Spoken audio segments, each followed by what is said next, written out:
دوسرا مسئلہ اب یہ تھا کہ وہ کہتے ہیں کہ جی فیض حمید صاحب جو ہیں وہ آرمی چیف بننا چاہ رہے ہیں. وہ اگر آرمی چیف بنتے تو پھر عمران خان صاحب کو مزید مدت مل جاتی, مزید 5 سال کے لیے وہ آ جاتے. یہ خدشات تھے.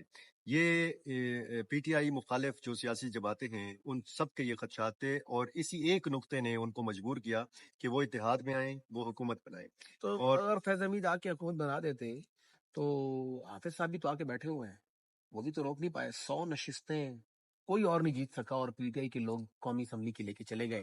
میں یہ پوچھنا چاہ رہا ہوں کہ کیا ٹکٹوں کی تقسیم جمعیت میں ٹھیک ہوئی تھی؟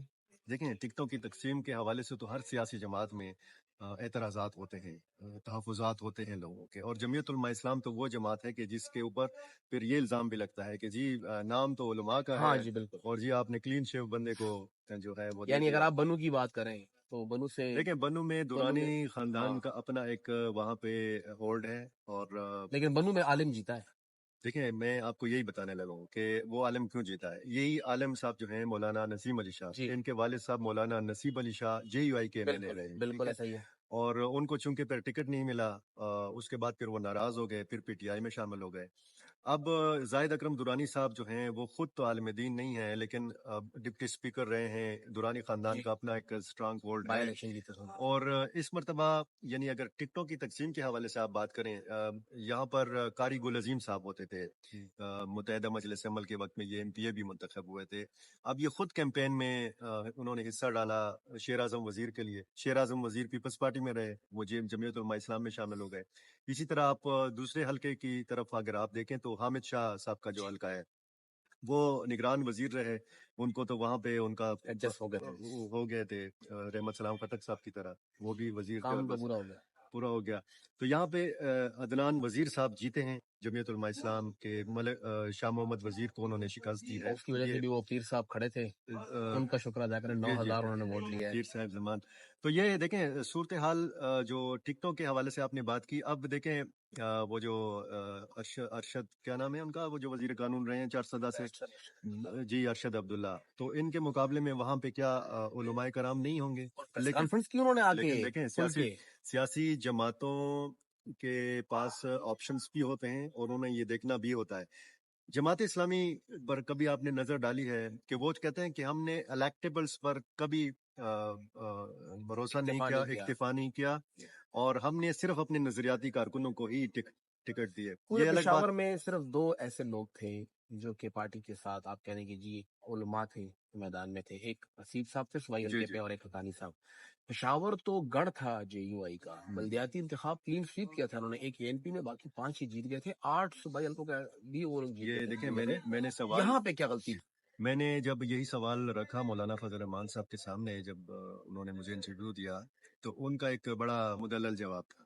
کہتے ہیں عنوان تو ہمارا ہے جمعیت علماء اسلام, یعنی علماء کرام کی ایک جماعت, لیکن کہتے ہیں کہ ایک علاقے میں اگر مسجد ہے تو پھر وہاں پہ صرف یہ تو نہیں ہے کہ جی صرف مدرسے کے طالبان آئیں یا جی صرف علماء کرام آئیں, وہاں پہ تو ملک بھی آئے گا, وہاں پہ تو سرمایہ دار نہیں, وہ آئے گا, میں نہیں کہہ رہا, لیکن دیکھیں ان کے بعد جہاں پہ کینڈیڈیٹ نہیں تھا, نور عالم خان صاحب کو کھڑا کیا, وہ جس طرح بھی ہے باتیں ہوں گی اس کے اوپر, وہ جیتے. لیکن جہاں جہاں پہ علماء کرام اچھی پوزیشن میں تھے, اگر آپ بات کریں گوھر شاہ صاحب کی چاسدہ میں, ان کے مقابلے میں اپنا ہی مولوی کھڑا ہو گیا. دونوں علماء کرام, اور پھر آپ کو یاد ہوگا آخری تقریب میں مولوی نے بھی کہا کہ اب بتائیں ہم کس مولوی کے انتخابی نشان پہ ٹھپا لگائے تو جنت میں لے کے جائے, پھر 2 گئے, یا ٹرانسفارمر ہے یا کتاب ہے. تو پارٹی کے اندر تقسیم کو کنٹرول کرنے میں کیا, اور دوسری بات یہ کہ مولانا فضل الرحمان صاحب جنوبی اضلاع سے باہر نکلے بھی, یہ کتنا اثر رکھتا ہے. ایک جلسہ انہوں نے پشاور کی پوری ویلی میں نہیں کیا, ایک جلسہ انہوں نے پورے ملاکنڈ میں نہیں کیا, ایک جلسہ انہوں نے ہزارہ ڈویژن میں نہیں کیا. ان کے جو جلسے تھے وہ بنو میں ہوئے, لکی مروت میں ہوئے, ان کے بیٹے کا حلقہ تھا, ٹانک میں گئے, اور ڈیرہ اسماعیل خان میں کیے. دیکھیں اگر صرف جلسوں کی بات کی جائے تو ایک تو گراؤنڈ ریئلٹیز ہیں, ٹھیک ہے. جب آپ جلسوں کی بات کرتے ہیں تو پی ٹی آئی نے کون سے بڑے جلسے کیے, کرنے دیے, یہ نہیں دیے, کرنے نہیں دیے. میں یہ کہہ رہا ہوں کہ ان کو گراؤنڈ ریئلٹیز کا پتہ تھا. وہ شروع میں جن چیزوں کی طرف میں اشارہ کرنا چاہ رہا تھا تو یہی وہ چیزیں تھیں. دیکھیں جنوبی اضلاع کیا تھی, پی ٹی آئی چارج تھی, جی بالکل. یہ اس میں دیکھیں مخالفین بھی اس بات سے انکار نہیں کر سکتے کہ ان کا مقابلہ پی ٹی آئی کے اس ووٹ بینک سے تھا کہ جس کے اوپر پی ٹی آئی کا نام تو نہیں تھا, بلے کا نشان تو نہیں تھا, لیکن وہ ووٹ بینک جو ہے وہ اپنی جگہ پہ موجود تھا. یہ حقیقت ہے، بڑھا اور زیادہ شدت سے بڑھا. میں نے یہ جو لفظ ضد، انتقام اور ہمدردی کا استعمال کیا تو یہ میں نے ایسے نہیں کیا. یہ سارے جذبات مل کر ووٹ کی شکل میں برآمد ہوئے ہیں. اور جلسوں کی اگر بات ہے تو سب سے زیادہ میرا خیال ہے پشاور میں جمعیت علماء اسلام کے مظاہرے ہوئے. اس انتخابی مہم سے ہٹ کے میں بات کروں. مفتی محمود کانفرنس سے پہلے یہاں پہ ملین مارچ ہوئے ہیں. مفتی محمود انتخاب کے لیے ٹیمپو جو بلاول نے کیا، دیکھیں باقاعدہ فائدہ بھی ان کو ہوا. باقاعدہ اگر ہم نے آغاز دیکھا تو وہ مفتی محمود کا بالکل ایسے ہی، اس میں پھر وہ غزہ والی صورتحال بھی آ گئی تو وہ لے کے پورے پاکستان میں چلے، کوئٹہ تک گئے، کراچی تک گئے. بالکل. اور جس طریقے سے اب دیکھیں مختلف مؤثر آوازوں کو پارلیمنٹ سے باہر رکھنے کی کوشش کی گئی ہے اس الیکشن میں. ٹھیک ہے، جمعیت علماء اسلام کا سائز جو ہے وہ کم کرنے کی کوشش کی گئی بہت حد تک. ٹھیک ہے، اگر مولانا صاحب قومی اسمبلی میں ہوں گے تو پھر اس سے کوئی فرق نہیں پڑتا کہ ان کے پیچھے ان کے 10 ایم این ایز یا 20 ایم این ایز نہ بھی ہوں تو وہ ایک اکیلے کافی ہیں. میری اپنی نظر میں اگر مولانا فضل الرحمان خود موجود ہیں اسمبلی میں اچھی لگے گی نا. اسمبلی کے اندر اس بندے کی 5 منٹ کی بات بھی اگلے بندے کی 2 گھنٹے کی تقریر سے بہتر ہوتی ہے. ایک ایسا وجہ ہے. لیکن پارٹی کو اب آپ کیا سمجھتے ہیں کہ یہ عام انتخابی تیسری بار ہو جائے گی کہ ان کی حکومت جو ہے وہ اسے جاری، چوتھی بار بلکہ 8 میں بھی، 13 میں بھی، 18 میں بھی، 24 میں بھی. کیا طریقہ کار ہوگا؟ اتنا ریاستی دباؤ، اتنا پریشر، اتنی بری حالت، پارٹی کا لیڈر بھی نہیں، آپ کو پوسٹر لگانے کی اجازت بھی نہیں، پارٹی کا نشان بھی نہیں.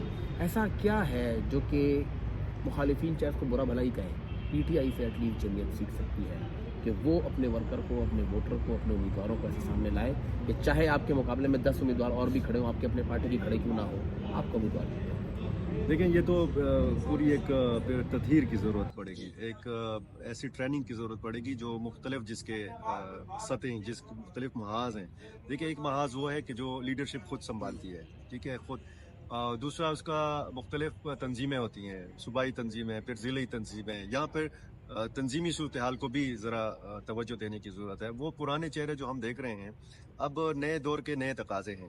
تنظیم ہے ہی نہیں. میرا خیال ہے جو الیکشن ہوا تھا مطرے والا، میں اسی طرف ان کو ہٹا دیا تھا. کہ دیکھیں یہاں پہ آپ کے جو ترجمان صاحب ہیں وہ صحیح طریقے سے ترجمانی کے اہل نہیں ہیں. 24-25 سال سے جو بھی ہیں، جو آپ کے سوشل میڈیا کا آپ کا جو ایک میدان ہے وہاں پر ٹھیک ہے کہ اب تھوڑا بہتر ہے، بہتری آئی ہے، لیکن اس میں میں بہت زیادہ بہتری کی گنجائش ہے.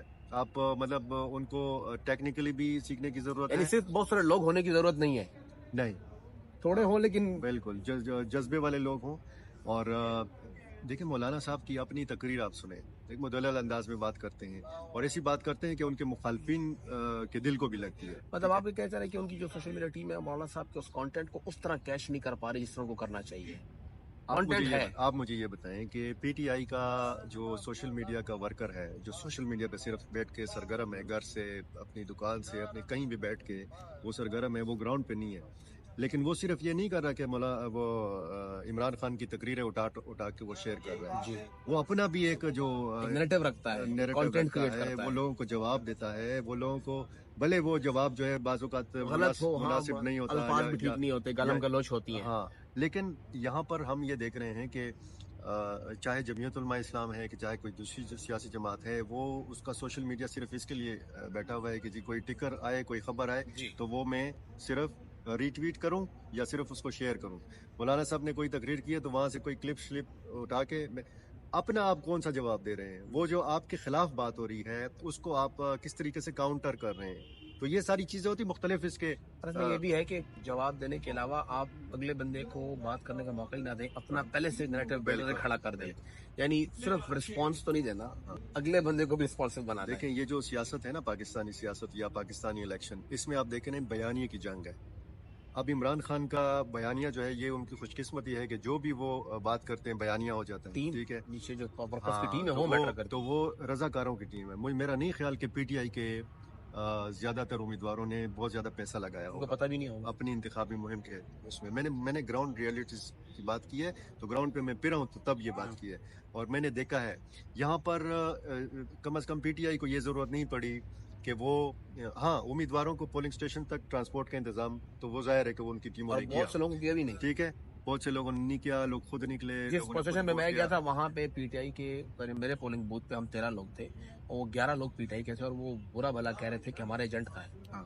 ANP کا پیپل پارٹی کا پولنگ ایجنٹ تھا, ووٹر نہیں تھا. آپ سے آخری سوال, پختون یار نے ایسا کیا کیا کہ ان کا جادو چلا اور اس حلقے پہ اکرم درانی صاحب نے پہلے زہیب کو اتارنے کا فیصلہ کیا, انہوں نے پہلے سے ہی شکست بھانپ دی, انہوں نے پھر زہیب پہ کاغذ واپس لیے, خود ہی میدان میں تھے. دیکھیں پختون یار صاحب جو ہیں وہ ایک تو اس علاقے کے ہیں, یہ حلقہ جو تھا یہ اکرم درانی کا اپنا حلقہ نہیں ہے نہیں ہے, بالکل, اپنا حلقہ وہ جیت چکے وہ ہیں. جیت چکے ہیں بالکل, ٹھیک ہے, پہلے بھی جیتے تھے وہ. پہلے بھی جیتے تھے اور پہلے بھی یہاں پہ زاہد اکرم درانی کو شکست ہو چکی ہے پختون پھر یار وہ کے ہاتھوں. پھر وہ ٹھیک جا ہے, کے اس میں پختون یار میں نے کی اس مرتبہ خوش قسمتی یہ بھی تھی کہ اس سے پہلے بھی وہ جیتے تھے, لیکن بہت زیادہ پارٹی کے اندر اختلافات تھے ٹکٹ کے معاملے اس کے ٹائم پہ اوپر. ناراض جنید الرشید ایک وہاں پہ بڑے ٹھیک ٹھاک سرگرم کارکن ہیں, وہ ٹکٹ کی ڈیمانڈ کر رہے تھے. پھر وہ جب بلدیاتی انتخاب بیچ میں آیا تو ان کو وہاں سے ایک تحصیل چیئرمین شپ ملی, ان کو ٹکٹ ملا, وہ آج وہاں پہ تحصیل چیئرمین ہے, تو وہ وہاں پہ ایڈجسٹ ہو گئے. اور اس مرتبہ ان کے لیے پی ٹی آئی کے اندر کھلا میدان تھا اور صورتحال بھی ایسی بنی ہوئی تھی. درانی صاحب چونکہ بیمار بھی تھے, وہ بڑا تاخیر سے بھی پہنچے, انہوں نے اپنا حلقہ تو جیتا لیکن اس حلقے پر اس طریقے سے توجہ نہیں دے پائے. ٹھیک ہے, ان کے صاحبزادے پھرتے رہے کیمپین میں, ان کے جمعیت علماء اسلام کے بیٹا میئر بھی ہے, ان کے داماد میں داماد میں عرفان درانی صاحب جو ہیں یہ داماد بھی ہیں اور یہ چچا زاد بھائی بھی ہیں اکرم درانی صاحب کے, یہ بنو سٹی کے میئر ہیں. اور وہ بھی ظاہر ہے کہ کیمپین میں انہوں نے بھی اپنا حصہ ڈالا, ان کے اکرم درانی صاحب کے صاحبزادوں نے بھی حصہ ڈالا, جمعیت علماء اسلام کی اپنی ٹھیک ٹھاک وہاں پہ تنظیم ہے, انہوں نے بھی حصہ ڈالا. لیکن چونکہ معاملہ تو آپ کو پتہ ہے کہ مقابلہ تو ہر حلقے پر ہر سیاسی جماعت کا پی ٹی آئی کے ووٹ بینک سے تھا. پی ٹی آئی کا نام نہیں تھا, لیکن نہیں امیدوار تو کوئی امیدوار سے نہیں تھا. یہ میں دیکھیں اس الیکشن کے بعد ہم یہ کہہ سکتے ہیں کہ عمران خان کے کھمبے بھی جیتے. یہاں پہ معاملہ وینڈ اپ کرتے ہیں. صرف کیا یہ جماعتیں اس سیشن سے سیکھیں گی؟ نہیں. بہت شکریہ. کوئی بھی سیکھنے کو تیار نہیں ہے, برا بھلا کہا جائے گا, گالم گلوچ ہوگی اور کہا جائے کہ ہمیں ہرایا گیا. امید ہے کہ سیاسی عمل کسی نہ کسی حد تک پختہ ہوگا.